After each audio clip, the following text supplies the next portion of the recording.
प्रिय विद्यार्थियों, आज के व्याख्यान में आप सबका हार्दिक स्वागत है। इस व्याख्यान में हम महर्षि पतंजलि के व्याकरण महाभाष्य में प्रतिपादित व्याकरण के प्रयोजनों का अध्ययन करेंगे। पिछले व्याख्यान में हमने महर्षि पतंजलि के अनुसार शब्द क्या होता है, इसके स्वरूप के बारे में अध्ययन किया था। आज आगे हम व्याकरण क्यों पढ़ना चाहिए, उसके क्या प्रयोजन हैं, यह ज्ञान महर्षि के अनुसार प्राप्त करेंगे। कहा भी जाता है प्रयोजनम अनुद्दिश्य मंदोपि न प्रवर्तते, कि प्रयोजन के बिना मंद व्यक्ति भी किसी कार्य में प्रवृत्त नहीं होता। तो महर्षि के अनुसार व्याकरण क्यों पढ़ना चाहिए, इसके क्या प्रयोजन है, यह हम पढ़ने जा रहे हैं। महर्षि ने व्याकरण के प्रयोजनों को दो भागों में विभक्त करके प्रतिपादित किया है इस ग्रंथ में, महाभाष्य में। मुख्य प्रयोजन और गौण प्रयोजन। जो मुख्य प्रयोजन है उनका स्पष्ट कथन किया है, और जो गौण प्रयोजन है वो सांकेतिक रूप में प्रकट किए गए हैं। अन्य ग्रंथों में जो अंश व्याकरण के महत्व से संबंधित हैं उनको उनका अध्ययन करके उनके फलस्वरूप उनसे प्रयोजन को प्राप्त किया गया है कि इस अंश के आधार पर भी व्याकरण का यह महत्व है, इसलिए व्याकरण पढ़ना चाहिए। आज के व्याख्यान में हम मुख्य प्रयोजन पढ़ेंगे। शास्त्र प्रयोजनाधिकरणम प्रयोजन जिज्ञासा भाष्यम।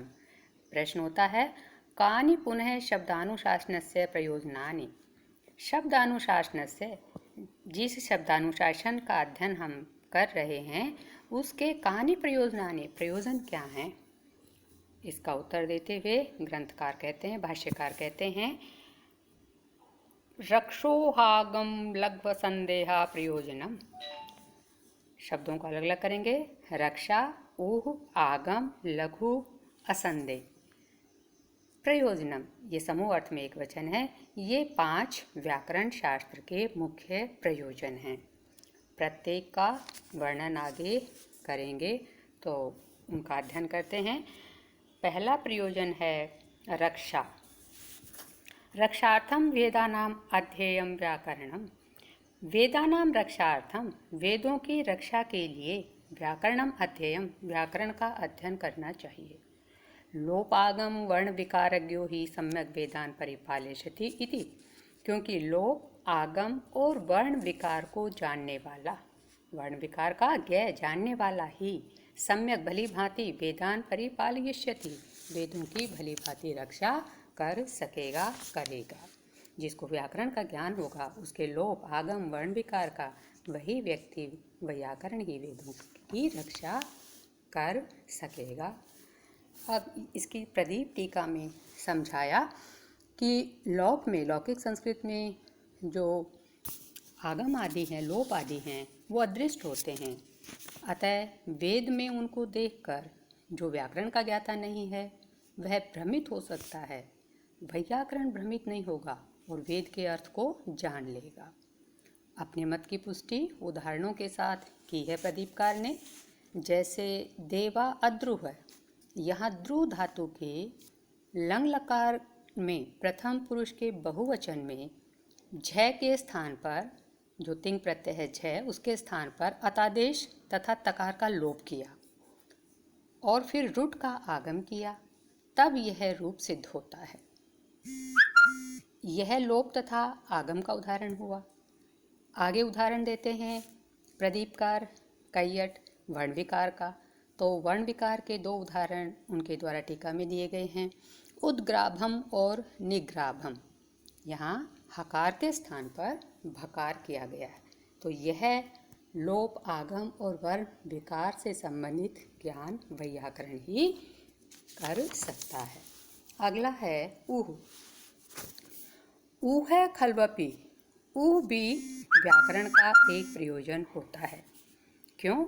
न सर्वै लिंगै न च सर्व विभक्ति भी वेदे मंत्रा निगदिता, क्योंकि सभी लिंग, स्त्रीलिंग, पुल्लिंग, नपुंसकलिंग आदि के साथ और सभी विभक्तियों के साथ वेद में मंत्र नहीं कहे गए हैं। ते च अवश्यम यज्ञगतेन पुरुषेण यथायथम विपरिणमयितव्या। उन जो लिंग विभक्ति आदि में यज्ञगत पुरुष के द्वारा यथा योग्य अवश्य परिवर्तन कर लेना चाहिए, कर लिया जाना चाहिए।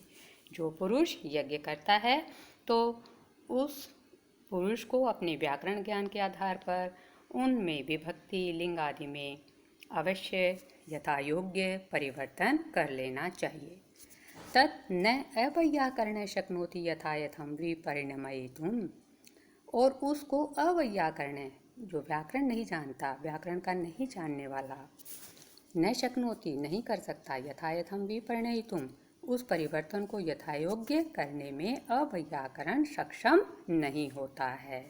तस्मात् अध्येयं व्याकरणम, इसलिए व्याकरण का अध्ययन किया जाना चाहिए, अर्थात व्याकरण का अध्ययन आवश्यक है। यहाँ भी इस ऊह की व्याख्या कैयट ने प्रतिव्याख्या में की कि जिन यज्ञों के लिए विधि का उपदेश किया जाता है वे प्रकृति यज्ञ कहे जाते हैं। जिनके लिए नियम प्रतिपादन हो जाता है वो प्रकृति यज्ञ कहे जाते हैं। उनके अनुरूप ही विकृति यज्ञ किए जाते हैं। युक्ति ज्ञाता वैयाकरण ही विकृति यज्ञों में विभक्ति आदि से संबंधित जो परिवर्तन होते हैं उनको भली भांति कर सकता है। जैसे एक उदाहरण दिया कि अग्नये त्वा जुष्टम निर्वपामि, इस मंत्र में अग्नि में चतुर्थी विभक्ति के प्रयोग की तरह जो वैयाकरण है वह सौर्यम चरुम निर्वपेत ब्रह्मवर्चस कामः, यहाँ भी सौर्यम पद को सूर्याय इस चतुर्थी विभक्ति में ग्रहण कर लेता है। अतः कहाँ विभक्ति का कौन सा अर्थ ग्रहण करना है यह जानने के लिए व्याकरण का अध्ययन आवश्यक है। अगला प्रयोजन है आगम। आगम है खल्वपि, आगम भी व्याकरण के अध्ययन का एक प्रमुख प्रयोजन होता है।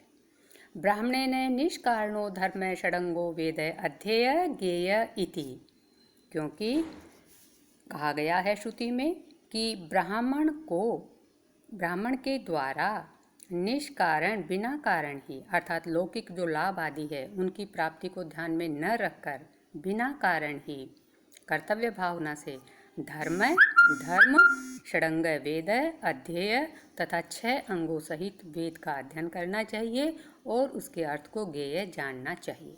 यह श्रुति में विधान किया गया है। तो बताते हैं कि प्रधानम च षड्सु अंगेषु व्याकरणम, जिन 6 अंगों के साथ वेद के अध्ययन का विधान किया गया है उनमें व्याकरण प्रधान है। षड्सु अंगेषु, उन 6 अंगों में प्रधानम प्रधान है, व्याकरणम व्याकरण। प्रधाने कृत यत्न फलवान भवति, और प्रधान में किया गया प्रयत्न ही फलवान होता है। अतः व्याकरण का अध्ययन अवश्य करना चाहिए। किसके कारण? श्रुति के विधान के कारण। व्याकरण 6 अंगों में प्रमुख अंग है, इसलिए इस प्रधान अंग के अध्ययन में अवश्य प्रयास करना चाहिए। अगला, इसके लिए भी प्रदीपकार ने स्पष्ट किया है टीका में कि पद और पदार्थ के ज्ञान से ही वाक्य और वाक्यार्थ का ज्ञान होता है, अतः व्याकरण का अध्ययन करना आवश्यक है। अगला प्रयोजन है लघुता। लघुता के लिए भी व्याकरण पढ़ना चाहिए। तो बताते हैं, लघ्वर्थम चाध्येयम व्याकरणम, लघुता के लिए भी व्याकरण का अध्ययन करना आवश्यक है। ब्राह्मणेन अवश्यम शब्दाज्ञेयः, क्योंकि ब्राह्मण को शब्दों का ज्ञान अवश्य होना चाहिए, अर्थात ब्राह्मण के द्वारा शब्दों का ज्ञान अवश्य किया जाना चाहिए। और यह शब्द ज्ञान न च अंतरेण व्याकरणम लघुना उपायेन शब्दाशक्या ज्ञातुम, व्याकरण के बिना अन्य किसी लघु विधि से उपाय से शब्दाशक्या न ज्ञातुम, शब्दों का ज्ञान नहीं किया जा सकता। एक बार अर्थ और देखते हैं कि लघुता के लिए भी व्याकरण का अध्ययन किया जाना चाहिए, क्योंकि यह विधान किया गया है कि ब्राह्मण के द्वारा शब्दों का ज्ञान अवश्य प्राप्त करना चाहिए, और यह शब्द ज्ञान व्याकरण के बिना अन्य किसी विधि या उपाय से जानना संभव नहीं है। इसके लिए भी प्रदीप व्याख्या में एक कारण और भी स्पष्ट किया कि लघुता तो प्रयोजन है ही, इसके साथ जो शब्द ज्ञान नहीं रखेगा, ऐसा जो अध्यापन करता ब्राह्मण है, उसके पश्चात शिष्य आएंगे ही नहीं अध्ययनार्थ, क्योंकि उसे शब्द का ज्ञान ही नहीं है। और जबकि अध्यापन करना ब्राह्मण का मुख्य कार्य है, तो इस दृष्टि से भी उसे व्याकरण का अध्ययन करना चाहिए। अंतिम प्रयोजन है प्रधान प्रयोजनों में असंदेह। बताते हैं, असंदेहार्थम च अध्येयम व्याकरणम। संदेह नहीं हो इसलिए भी व्याकरण पढ़ना चाहिए। अर्थ में संदेह नहीं हो इसलिए व्याकरण पढ़ना चाहिए। याज्ञिका पठन्ति, याज्ञिक पढ़ते हैं कि स्थूल पृष्ठिम अग्नि वारुणीम अनड्वाहीम आलभत इति। स्थूल पृष्ठि अनड्वाही, अनड्वाही कहते हैं गाय की जो बच्चियाँ होती है उसे, उसका अग्नि वारुणीम, अग्नि और वरुण देवता के निमित्त आलभत इति, आलंबन किया जाना चाहिए। यह याज्ञिक लोग पढ़ते हैं कि स्थूल पृष्ठि अनड्वाही का अग्नि और वरुण देवता के लिए आलंबन करना चाहिए। बताते हैं तस्याम संदेह है, इसमें यह संदेह है उस अनड्वाही के लिए, स्थूला च असौ पृष्ठि च स्थूल पृष्ठि स्थूलानि पृशन्ति यस्या सेयम स्थूल पृष्ठि इति, कि हाँ समास विग्रह किस रूप में किया जाए।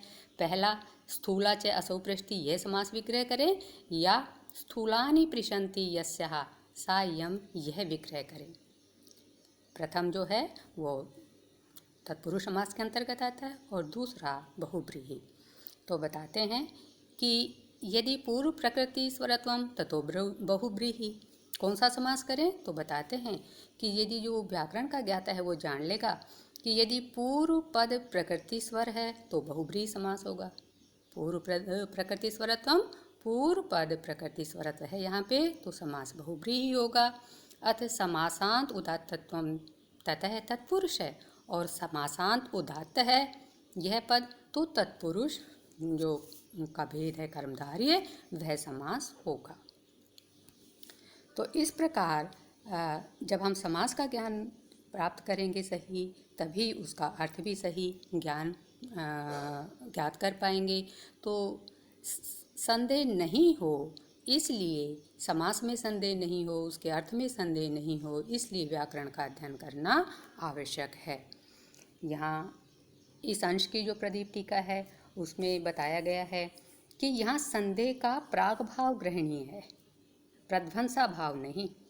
जैसा कि आपने BA पार्ट 3 में तर्क संग्रह का अध्ययन करते समय पढ़ा था कि अभाव 4 प्रकार का होता है, प्राग भाव और प्रध्वंसा भाव और दूसरे जो 2 भेद थे। तो उनमें यहाँ पर जो प्राग भाव है वो कार्य की उत्पत्ति से पूर्व होता है, और जो प्रध्वंसा भाव है ये कार्य की उत्पत्ति के पश्चात होता है। तो यहाँ प्रागभाव से तात्पर्य यह है कि जो व्याकरण का ज्ञाता होता है उसको संशय उत्पन्न ही नहीं होता। ऐसा नहीं है कि संदेह उत्पन्न हुआ और उसके पश्चात उसका निराकरण होता है।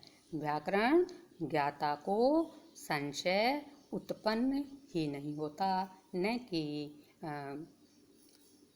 उत्पन्न संशय का नाश होता है। इसलिए ग्रंथकार के अनुसार 5 प्रयोजनों को, जो कि मुख्य प्रयोजन हैं, इन 5 मुख्य प्रयोजनों को ध्यान में रखते हुए व्याकरण का अध्ययन अवश्य किया जाना चाहिए। आगे ग्रंथ में व्याकरण के 13 गौण प्रयोजन बताए गए हैं, जो हम आगे के व्याख्यानों में पढ़ेंगे। आप सभी आज जो अंश पढ़ा है उसे दोहराएं और सभी नियमानुपालना के साथ सकुशल रहें। धन्यवाद। जय तु भारतम।